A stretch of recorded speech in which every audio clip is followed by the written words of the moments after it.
Salve, salve, seus otakus! Aqui é o Diego e hoje vamos resumir a história desse colegial, que é menosprezado por seus colegas, mas vai parar em outro mundo, onde sofre mudanças radicais. Estamos falando do anime The Fruit of Evolution, e tentem não se apaixonar por essa gorila, hein?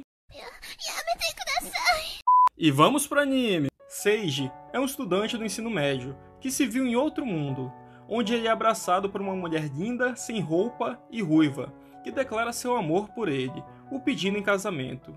Isso o deixa sem graça, então Seiji começa a se lembrar de como ele entrou nessa situação. De volta ao seu mundo, Seiji foi constantemente intimidado e odiado por causa da sua aparência e odor. Um dia na escola, antes das palestras começarem, uma voz no interfone se apresentou a toda a classe, como o Deus, e anunciou que todos seriam transportados para outro mundo, onde eles se tornarão heróis. O Deus concede a todos alguns poderes, e sugere que eles formem grupos por razões de segurança.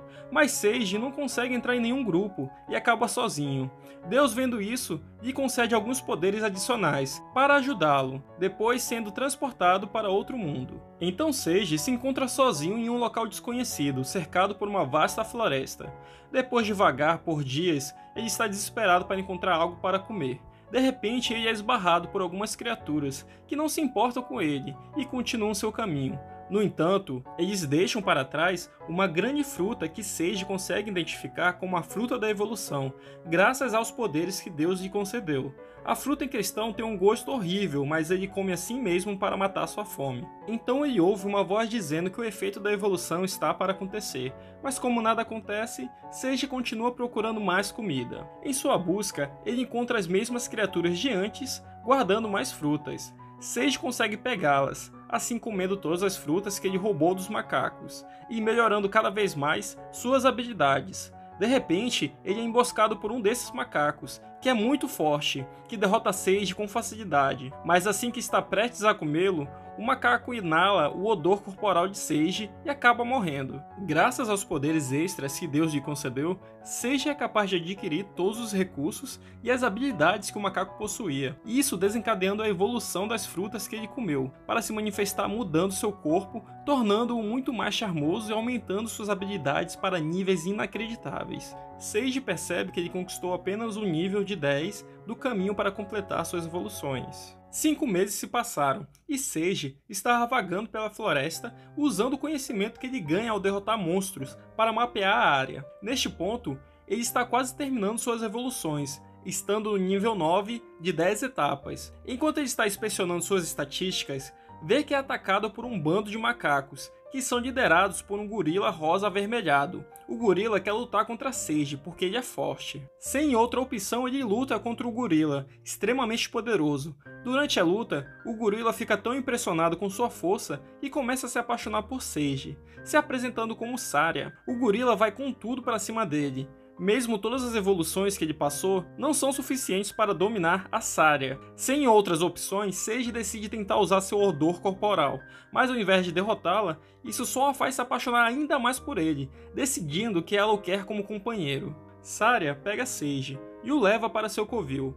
Lá, ela continua mimando, tentando fazê-lo se tornar seu marido. Mas Seiji está enjoado com a ideia de se casar com um gorila, recusando completamente todos os seus avanços.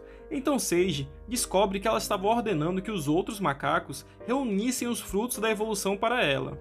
Seu plano era dar esses frutos para seu futuro marido, mas alguém os roubou. Seiji decide ser honesto, então ele revela que roubou e comeu porque estava faminto. Saria rapidamente o perdoa por fazer isso, mas avisa que se alguém comer 11 dessas frutas, acaba morrendo. Saria deixa seu covil para ir caçar, o que dá a Seiji a chance de fugir. Enquanto os outros estudantes que foram convocados para este mundo estão todos no mesmo local, o rei ordenou que eles se preparassem para lutar contra o Lorde Demônio, pois esse é o propósito deles neste mundo. Fugido de Saria, Seiji decide ir para a parte inexplorável da floresta, onde os monstros não vão. Saria descobre onde Seiji está indo, tenta detê-lo, mas ele não a ouve, e continua indo até entrar em um calabouço sinistro. Dentro do calabouço, ele encontra o Lorde das Trevas, Senos, que é um esqueleto. Ele está desapontado que o primeiro humano que o encontrou em seu túmulo era fraco. Quando Senos está prestes a matar Seiji, Saria pula no caminho e o protege com seu corpo. O golpe acaba incapacitando Saria, que vai ao chão. e diz que já está morta, mas que ainda se mantém consciente graças à sua habilidade, Kaiser Kong, permanecendo viva um pouco mais após receber o golpe fatal. Seiji começa a perceber o quão importante ela se tornou para ele, com lágrimas escorrendo pelo seu rosto. Seiji pede desculpas por tratá-la tão mal, só porque ela é um gorila. Zenos o critica ao vê-lo em um relacionamento com um gorila, mas Seiji o ataca, declarando que ele realmente a ama, e do jeito de como ela o tratou com todo cuidado e carinho. Enfurecido pela morte iminente da Saria, Seiji reúne todos os seus poderes e de alguma forma consegue passar pelas defesas de Zenos, derrotando-o. Antes de desaparecer, Zenos é abraçado por um espírito de uma garota em um uniforme de empregada, e ele agradece a Seiji por mostrar-lhe o verdadeiro amor. Retornando ao lado de Saria, ela está prestes a desaparecer, então Seiji a beija, e em vez de desaparecer, a luz continua brilhando e a envolve. É então que ela assume a aparência de uma linda garota de cabelos vermelhos, sem roupa, que o abraça deixando Seiji sem graça, e se perguntando se ela é Saria. Graças às habilidades de Seiji desde o início, ele é capaz de adquirir todos os poderes que o Zenos tinha, além de aprender mais sobre ele. Acontece que Zenos era um nobre que foi traído por seu imperador, cerca de 1500 anos atrás. Seiji e Saria estão felizes por terem finalmente conseguido colocar seu espírito para descansar. De repente, a evolução final de Seiji é desencadeada e suas estatísticas se tornam mais fortes. Seiji decide sair da floresta e explorar o mundo, e Saria está feliz em acompanhá-lo em sua jornada. De repente, uma pequena criatura parecida com uma ovelha, usando o traje, aparece diante deles, se apresentando como o Senhor Ovelha. Ele os dá os parabéns por limpar a masmorra, dando-lhes algumas recompensas. Antes de sair, ele os teletransporta para fora da floresta, para que eles possam ir em sua próxima aventura. Seiji decide ir para a cidade mais próxima e se juntar à Guilda dos Aventureiros, junto com a Saria, pois isso os ajudará a obter uma identificação, que os dará a chance de encontrar seus ex-colegas de classe. A caminho da cidade, ele derrota um slime forte. Isso aciona o equipamento que eles receberam do Senhor Ovelha, que se transforma em um manto. O Senhor Ovelha explica através de uma mensagem que o equipamento que ele recebeu continuará evoluindo junto com ele. Na entrada da cidade, eles são parados pelo guarda Cloud, que fica chocado por eles não terem uma prova de identificação.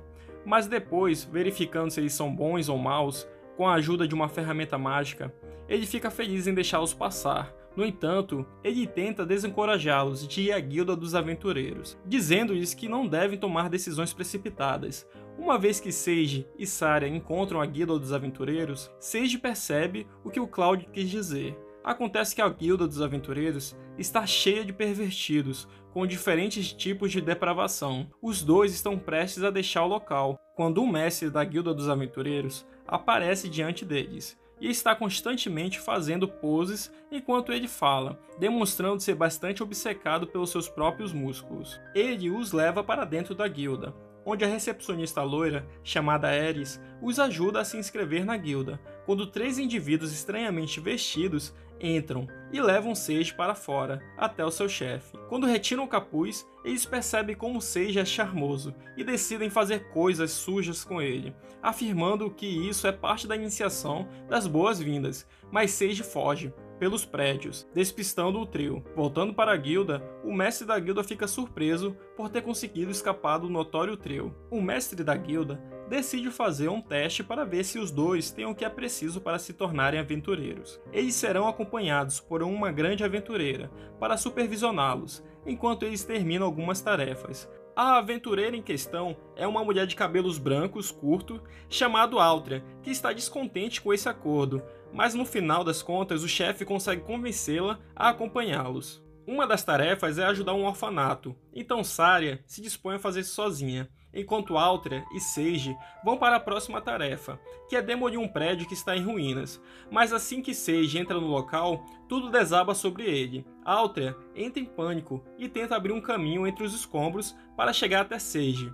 Enquanto estava fazendo isso, ela se lembra de como está sempre cercada pelo infortúnio, e sempre passa paraquedas ao seu redor. No entanto, graças às altas estatísticas de Seiji, faz com que ele seja capaz de sair da situação ileso. Altria está aliviada, mas ela ainda o repreende por ter ido em frente sozinho sendo imprudente. afirmando como os aventureiros precisam ser capazes de sentir o perigo. Enquanto os outros estudantes que foram convocados para este mundo estão ocupados fazendo treinamento básico de combate entre eles, o comandante encarregado de seu treinamento, Zakia, se pergunta por que eles tiveram que ser convocados para participar de sua guerra contra os demônios, explicando como eles vêm de um lugar pacífico, e por isso ele não quer que eles se arrisquem suas vidas por algo que eles não têm nada a ver. Com todas as tarefas concluídas com sucesso, o mestre da guilda presenteia Seiji e Saria com suas recompensas, dizendo-lhes para irem descansar durante o dia.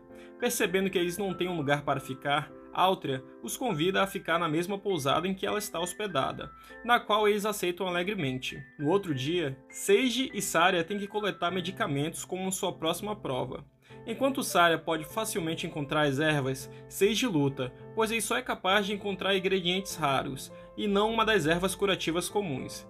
Enquanto faz o possível para localizar algumas, ele encontra 3 demônios fazendo nada. Seiji pergunta a deles se viram alguma erva medicinal, mas eles chamam um troll para atacar Seiji. Porém, ele para com sucesso o enorme ataque do troll, com uma mão. Eles decidem que é melhor deixá-lo em paz e fogem. Então ele volta para perto de Altria e Saria, sem as ervas medicinais, mas com outras ainda mais raras. Ela decide então deixá-lo passar na tarefa, entregando-lhe algumas das ervas que ela coletou.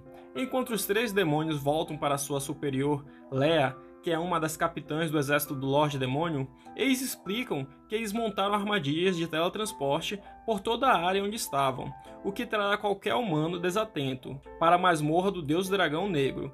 Então ela decide puni-los, porque eles agiram sem suas ordens. Com apenas um teste restante, Altria os leva para fora da cidade, em um campo onde eles terão que lutar contra alguns slimes. Mas quando eles estão prestes a lutar, Altria percebe que a área está cheia de magia de teletransporte. Antes que eles possam encontrar um caminho fora do campo minado, Altria pisa em uma das armadilhas. Os 3 de repente se encontram no fundo da masmorra do Deus Dragão Negro, e o dragão imediatamente sente a presença de todos.